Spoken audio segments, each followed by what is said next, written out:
Friends, આજે હું બનાવું છું બેસનનું શાક. એના માટે મેં લીધું છે 1 વાડકો ચણાનો લોટ, એમાં 3 વાડકા પાણી આવશે. આમાં મેં 2.5 વાડકા પાણી નાખીને આવી રીતે ઝેરી રાખ્યું છે એટલે ગાંઠા ન પડે. બીજી સામગ્રી જોશે લીલા મરચાં, તમે જેટલું તીખું ખાતો હોય એટલું લીલા મરચાં લેજો. મીઠું સ્વાદ અનુસાર અને હળદર. આમાં લાલ મરચું બિલકુલ નહીં આવે. સૌથી પહેલા હવે આપણે તેલ ગરમ કરવા મૂકીએ.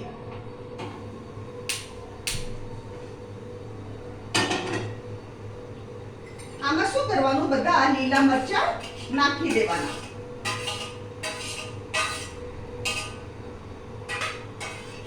અને લીલા મરચાં આપણે જલી ન જોઈએ ને એના માટે પાણી બી પહેલેથી હું નાખી રાખું છું.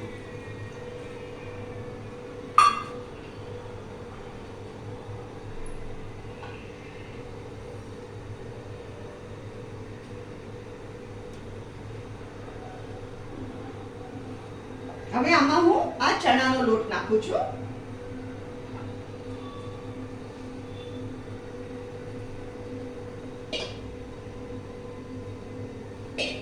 આમાં નાખું છું મીઠું સ્વાદ અનુસાર.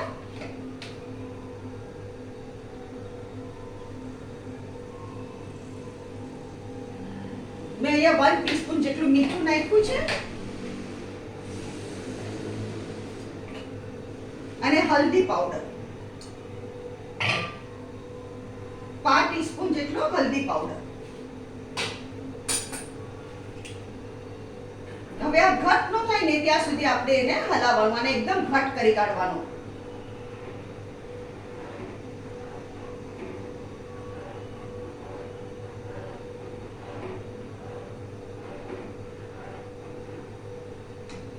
હું મોટા ગેસ પર મૂકું છું એટલે આપણે જલ્દી થઈ જાય.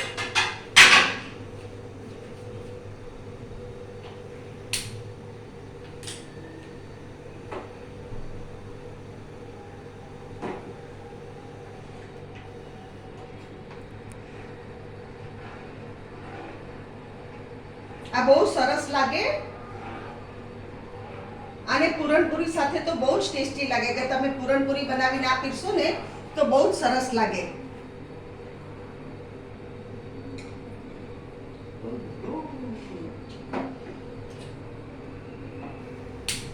આ ગેસ ધીરો કર્યો તો વયો ગયો.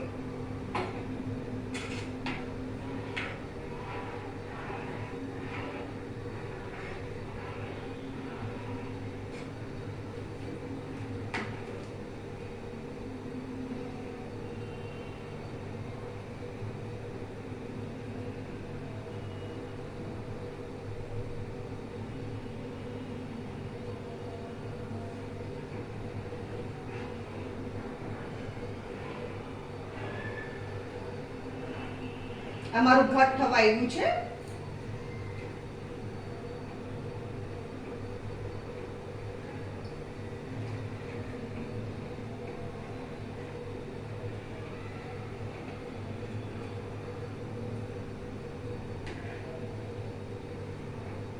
અને ફટાફટ હલાવવું પડે નહીં તો આ બેસવા માંડે.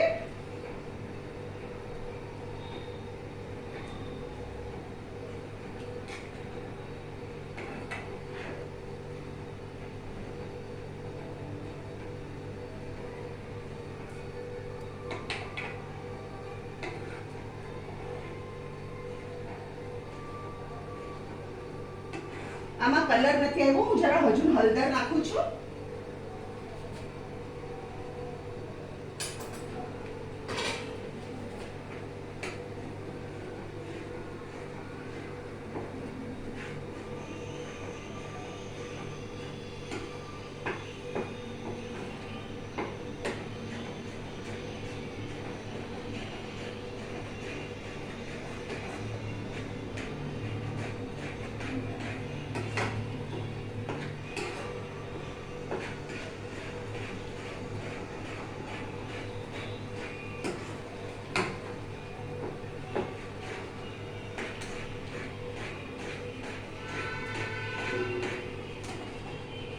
હવે જરા ગેસ ધીરો કર્યો છે અને આ ઠંડુ થઈને એટલે ઓર ઘટ થતું થશે. ઠંડુ થશે ને એમ ઓર ઘટ થતું થશે.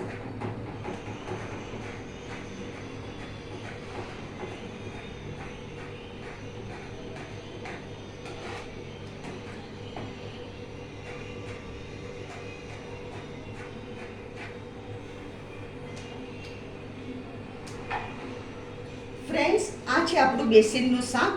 આ તમે રોટલા સાથે બી સારું લાગે, તમને પૂરણપૂરી સાથે બી સારું લાગે.